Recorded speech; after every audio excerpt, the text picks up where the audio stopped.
भारत में 7 किलो से जायद कुदरती यूरेनियम रखने पर 2 अफराद को गिरफ्तार कर लिया गया।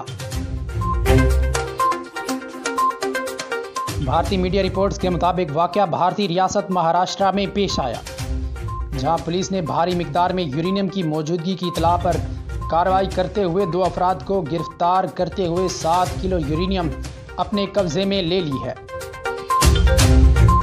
इंसदाद दहशतगर्दी स्क्वाड महाराष्ट्र का कहना है कि जब्त की गई यूरेनियम की मालियत तकरीबन $29 लाख बनती है।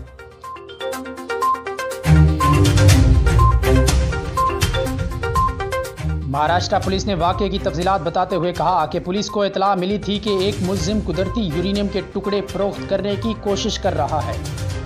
पुलिस ने फौरी तौर पर मुलजिम को पकड़ने के लिए एक स्कीम तैयार की और मुलजिम को इसमें फंसाकर गिरफ्तार कर लिया गया। मुलजिम से दौरान तफ्तीश यूरेनियम फराहम करने वाले शख्स से मुतालिक मालूमात निकलवाई गई और उसे भी गिरफ्तार करके उसके कब्जे से भी भारी मिकदार में ताबकारी मवाद जब्त किया गया।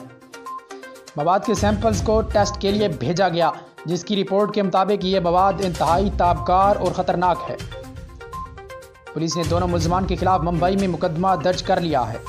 मुलजमान को मकामी अदालत में पेश किया गया, जिसने उन्हें 12 मई तक रिमांड पर इंसदाद दहशतगर्दी स्क्वाड के हवाले कर दिया है। याद रहे कि इससे कबल महाराष्ट्र में ही 2016 में 9 किलो यूरेनियम कब्जे में लिया गया था। यह मवाद खसूसी तौर पर जोहरी धमाका खेज हथियार बनाने में इस्तेमाल होता है।